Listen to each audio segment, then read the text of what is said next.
Okay, so this is Kal Kat the Kal Katster, and this is a review of Birds of Prey, the fantabulous emancipation of one Harley Quinn.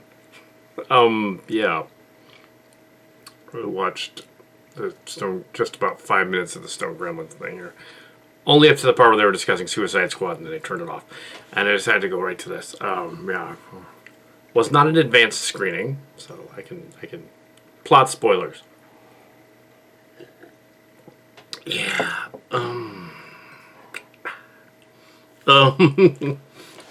Yeah. So it's tea. Anyway.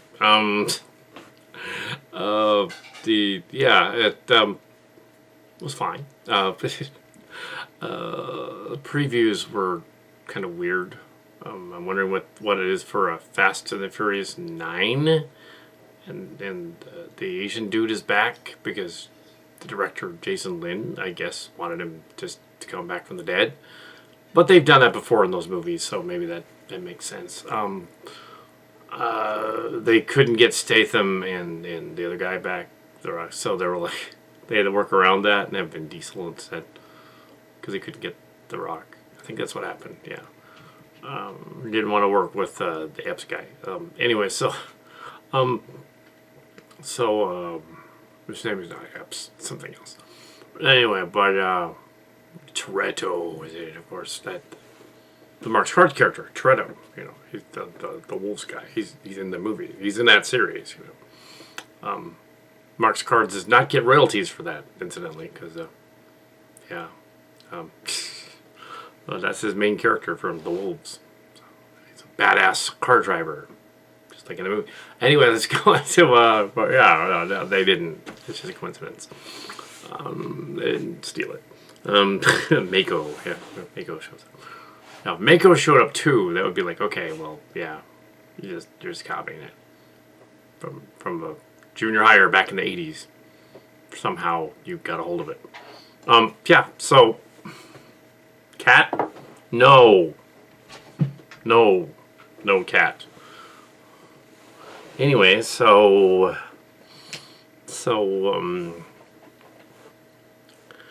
yeah, Suicide Squad, the Suicide Squad movie. So yes,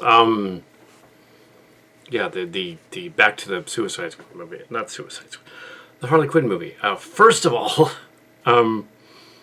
yeah, there was also a preview for the second Quiet Place movie, where now it's basically War of the Worlds. So it doesn't look half as interesting as the original Quiet Place movie. Did not review that one. No. Now it's basically, the first one was a home invasion thing with them in secret. Now they're outside, kind of like The Purge and The Purge 2. Yeah. It is weird that they're making a remake of Fantasy Island. They didn't show a preview for it. I saw a poster from a horror director. So, because that show was kind of a horror show. It was a fantasy show where fantasy was all going to end up as nightmares. So they wouldn't want to leave the island. Which doesn't make sense, because then no one would ever want to go back to the island. It's much more realistic in Star Trek to make it a holiday. Anyway, yeah. There were scenes in...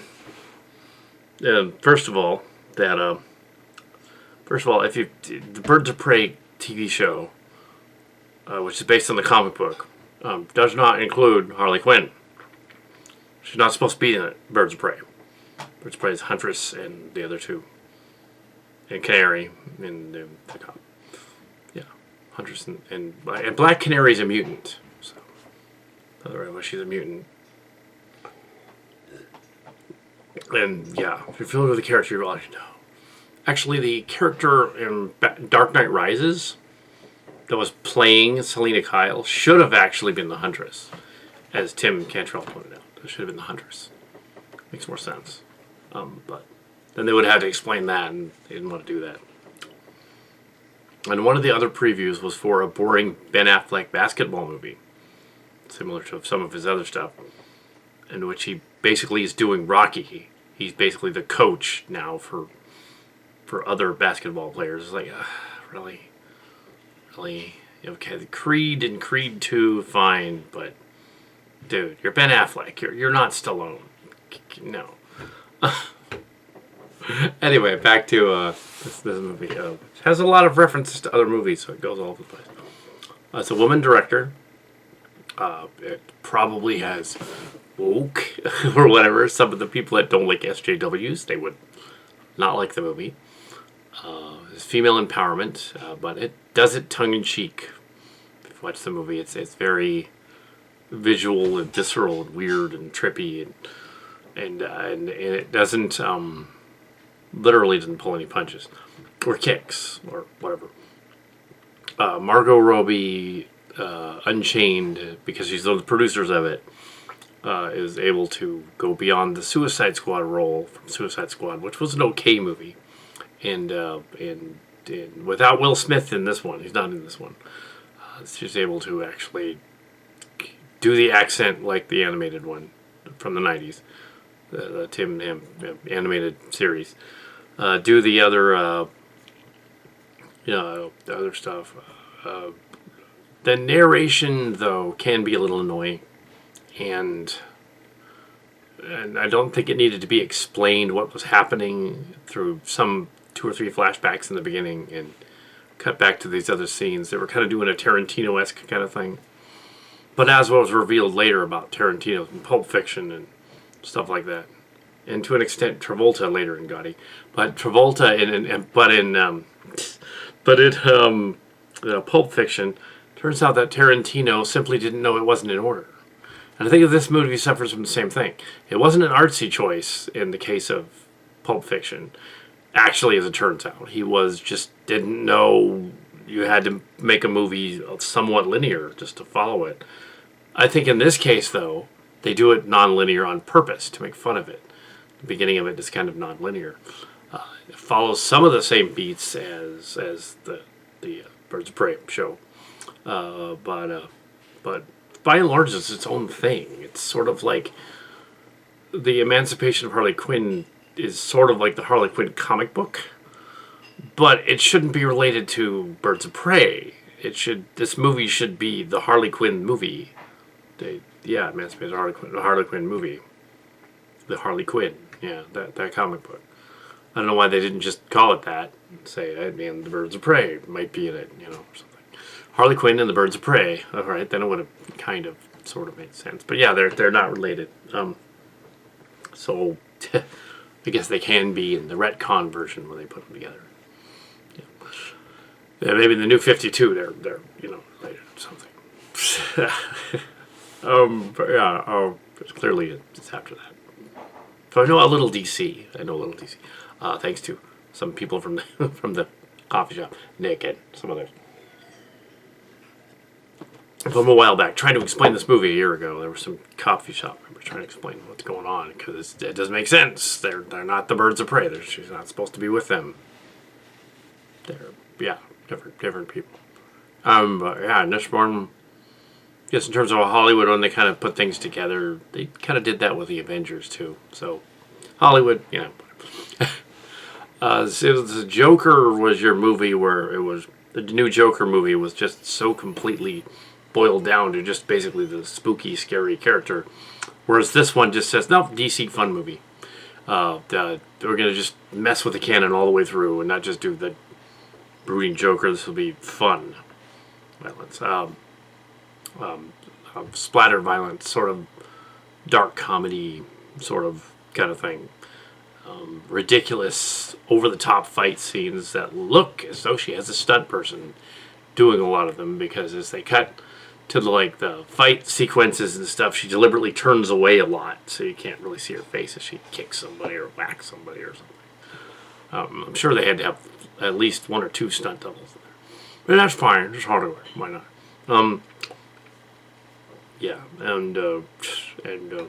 Black Canary is a lounge singer lady, and that's kind of canon. And she's also a mutant. I won't give away her powers, but it's probably obvious to DC fans. And of course, the Huntress, who was part of a mob family that was taken out, and she gets revenge by training herself as an assassin. Where she goes to an assassin school and trains. Kind of like, a little bit like Black Widow, a little bit. Bat and the Sun, to have them team up. Black Canary fights Black Widow. That'd be awesome. Do that. I think she would probably use her sonic powers and stuff. X-Men kind of... Well, she's not an X-Men, she's a DC mutant, so... Yeah. They did show a preview for the New Mutants, which is the one we go back and we had to fix and stuff. It's gonna be cool. I think it's gonna be good, though. No, they fixed some stuff. Yeah, that was the last Fox Searchlight movie that they did before Disney bought Fox. After Dark Phoenix. Dark Phoenix was kind of a mess. They changed the ending. This one, apparently, they had to change like the middle, so make it look more like a horror story in this case, more like the Joker movie, but in doing so, make it look less like Nightmare on Elm Street 3. It looks less like Nightmare on Elm Street 3. Which it shouldn't be emulating Nightmare on Elm Street 3. Come on, that's a classic. Don't do that one. That's the one where they're in the asylum. They have powers. And also the Dream Warriors. We'll like that one as well. Yeah. So does that tie into the... Yeah. Anyway, so that's Marvel, though. It's sort of... It's Marvel. As for DC, I think we're going to get another... Wonder Woman 84 is coming out. And, yeah. Yeah.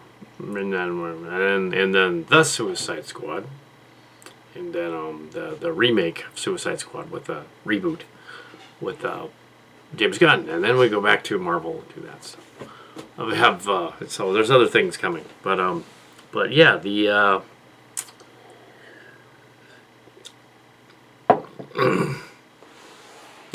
so yeah, the Margot Robbie movie. There was already an earlier one. It was called Once Upon a Time in Hollywood. She was in that, playing Sharon Tate. Yeah. Yeah.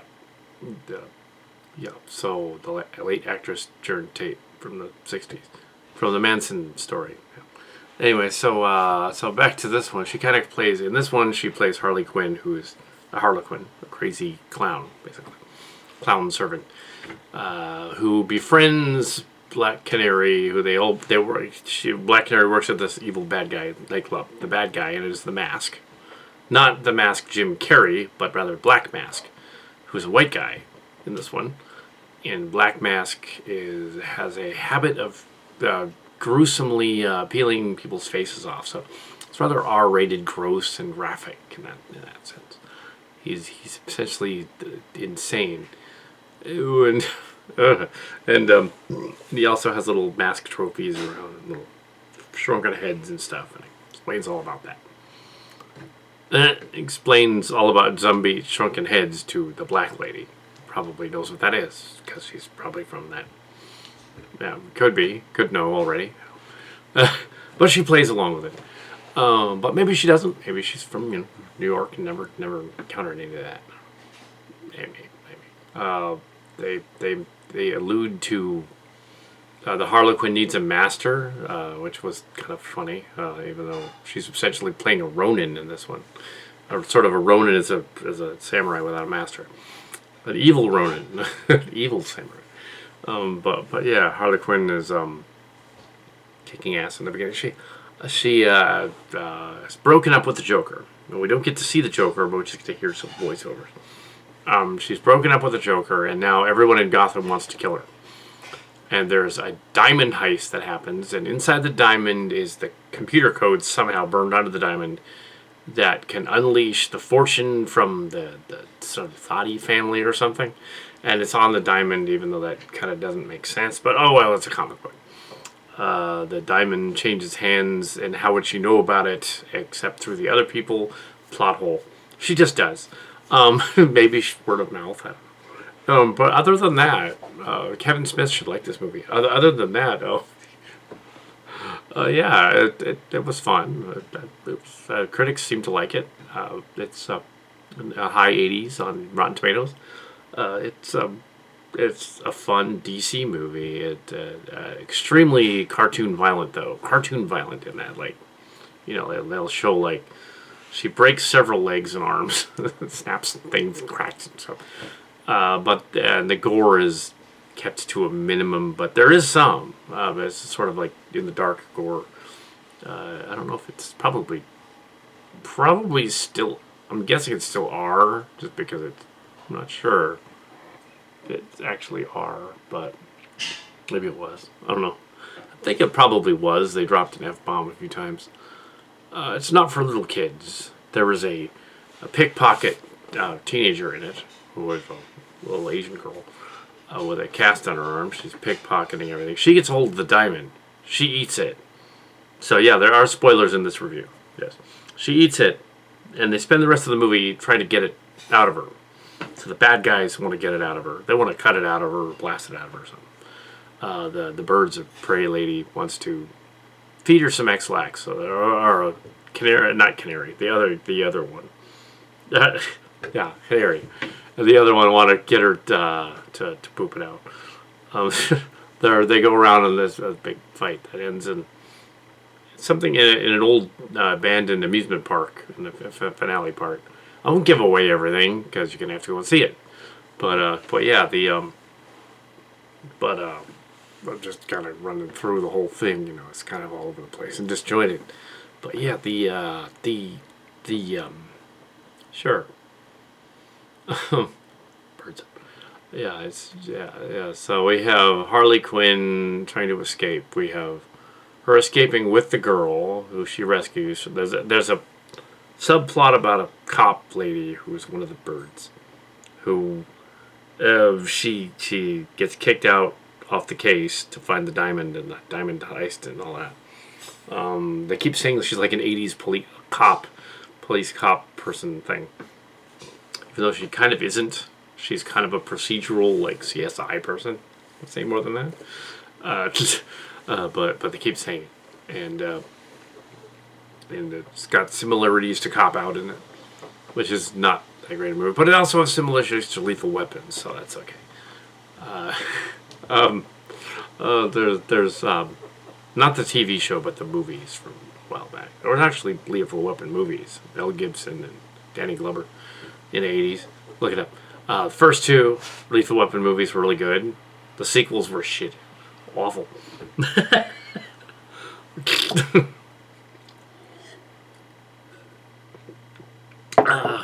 Yeah. Sequels usually aren't. But this one sort of reboots the Harley Quinn character. Kind of gives us another take on it that's closer to I would say the early 2000s comic book more than the 90s one. The 90s one had the gesture outfit and all the cartoon and stuff. It's more the early 2000s one with the sort of the pseudo hipster Hot Topic shirt and the thing with the other stuff. Yeah. And Margot Robbie actually does the accent this time, and actually does it well. In the previous Suicide Squad movies, like, not quite got it right. You gotta talk like you're from Brooklyn. Then you get it right, Mr. J. Yeah. So yeah, but don't say Joyzy, because that's not right. Then you sound like an Australian all of a sudden. It doesn't make sense. One of the bad guys kind of is Australian, but yeah, Black Mask is this psychotic white guy and his henchmen, and they're trying to they put a bounty on the little girl because they know that she somehow has the diamond too, because they're sure she pickpocketed it somehow. They go to the police station even and battle Harley Quinn, who happens to be there, and some of them are in jail, and she frees them because he's after the girl too, and it's in the middle of it, and she fights all the bad guys down in the evidence room, and nobody comes after her at the end. A plot hole. She didn't beat everybody on the way out of the evidence room. Where were the rest of the cops at? I mean, she shot a bunch of them with a paint gun, rocket launcher earlier, but then she has lots of weapons in this one. She does use the mallet, but only twice. Signature mallet. She does use a bat quite a lot, though. Down in the evidence room, it's a bat. She grins and goes. There's bats at the end too in the weird ethereal park that's got like batters and stuff, like a baseball park kind of thing. But it also has a carnival, so it ends a bit like The Killing Joke, which is interesting. I'm not sure. Well, they're here, so they don't need to do The Killing Joke as a live action because they've kind of doing that in this one. Not with the Joker, mind you, but the idea that it's an evil amusement park. The Joker should be there somewhere, but he's not. Where's the Joker? I don't understand. What? I'm not in it? Oh, that's not good, is it? Which is the character from the Joker voice was in the Robotech Shadow Children thing that I did, and it had a cameo in the Corrosion of War Without End trailer too. There's a cameo in there. Joker voice came back. What?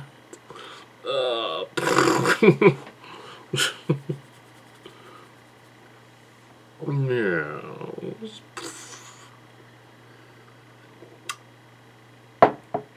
What are you saying? Oh, you mean we killed innocents? Oh. Oops. Yeah, it's the wrecker. Yeah. In that. Anyway, so here's the wrecker. Yeah. Oh. So they gave him more of a British accent in that trailer. Like Eric Idle. But it's not Eric Idle. Obviously. So, yeah, I'm not in this movie. I'm just actually about the other stuff that was going on. So, yeah, there was no Kal Kat scene in the movie, really. I think that. I won't give away how the bad guy dies. That kind of was a marked card to me. But I gave away the bad guy. This has spoilers. Yes, so yeah, it was a pretty good movie. Yeah, I don't know if it's 89% on Rotten Tomatoes, but it was a pretty good movie. Yeah, it was fun. Sort of like the Aquaman movie was fun. I think it was a little better than the Aquaman movie. Probably not as good as Shazam, but as good as the Aquaman. Probably not quite as... Captain Marvel was probably a little better than Captain Marvel in some places. Yeah, so... But that's a Marvel movie. Shazam is other Captain Marvel. Yes. So... Yeah, I found it to be rather on point. They did everything right, except that it's two movies. It's about two different groups that shouldn't be connected, but they are. I understand that DC has done a TV show version of Crisis on Infinite Earths because Marvel did their big Infinity War thing, so they did a TV Crisis. I'll have to get that Blu-ray and watch that. But not yet.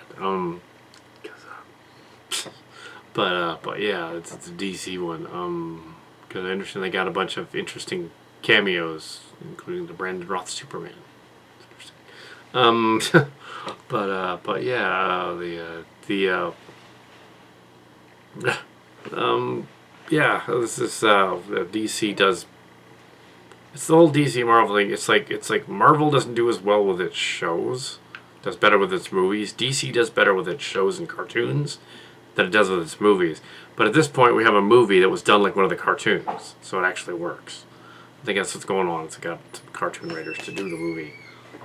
The narration, as I said earlier, was not necessary. You could figure it out.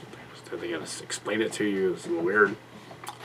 As for that, then, yeah. Other than that, it's 85%, I guess. I'd be like 3.5 stars, 4 stars. Yeah, it was good. So it's not for children. It's definitely violent, cartoon violent. I would say PG-13 violent kind of. Yeah, teenagers are gonna get it, so there won't be a problem. But little kids, don't take little kids to see this. Yeah, don't do that.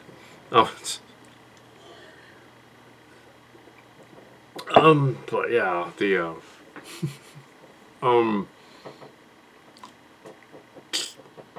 Yeah, so, but it's, yeah,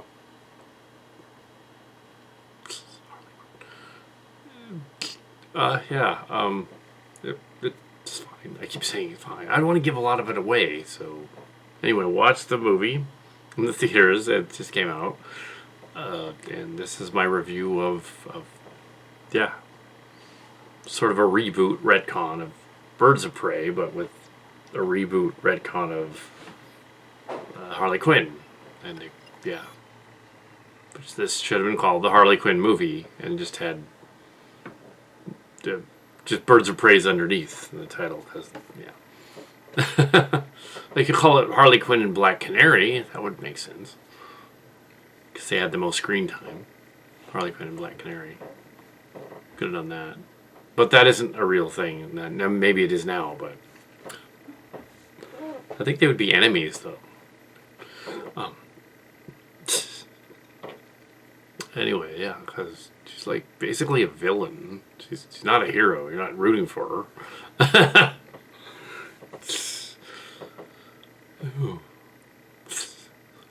No, it's like, yeah. What's funny though is it's going to make the ones that are fussy and annoyed about feminism. It's going to make them really uncomfortable, because they're going to have rage boner, as they call it. It's going to both infuriate and turn them on at the same time. So they're going to be like, she's too powerful, but arg.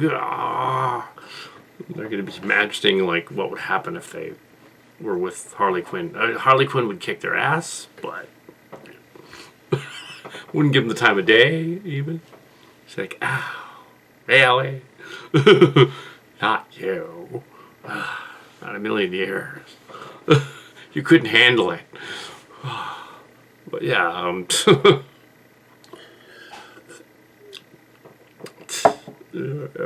was a woman director. That derisive writer or whatever it is, they have to do some movies. The writer, Carmen Writer? No, that's something else. Distribution writer or something. The contract, they have to put women in movies now. Yeah. Of course. I don't know what's wrong with that. I'm empowered women in movies. That's cool. Yeah, don't they want to see butt kicking chicks that do martial arts and kick bad guys' butts, even though it's completely ridiculous? And they showed that trailer for the James Bond movie. Oh yeah, and another preview before I go. They did show the Milan trailer, but this time they took my advice in the trailer, and they did not show the geisha paint scene. They cut it out. And they just made it look more like an action movie, and they like cut out all the like extraneous stuff and just had them like fighting near the end. They changed up the music a little bit, and they tightened it a little bit for the trailer to make it look more like a superhero movie. So yes, they did fix the trailer so that it does not look boring in parts, because it looked boring before and weird. And now Milan, yeah. So now it looks like an action figure. And that weird James Bond movie that looks like they're bringing back the guy that got blasted in 2 movies ago or whatever and wants revenge. It's clearly like an evil twin brother thing. Same plot as Fast and the Furious 9. It's going to be like all these twin brother movies coming out. At least the Suicide Squad movie. At least this movie didn't do that. Yeah, Birds of Prey didn't have an evil twin in it. That would have been dumb. Evil twin. I mean, you know, if I was doing an evil twin, Lucky Clark Picard story. If I was doing like a spoofy kind of thing like that, I would have the guy, make love with his evil twin. He likes it. Because, like... Anyway, this has been Birds of Prey, the fabulous emancipation of one Harley Quinn. A review with lots of spoilers. So, yeah.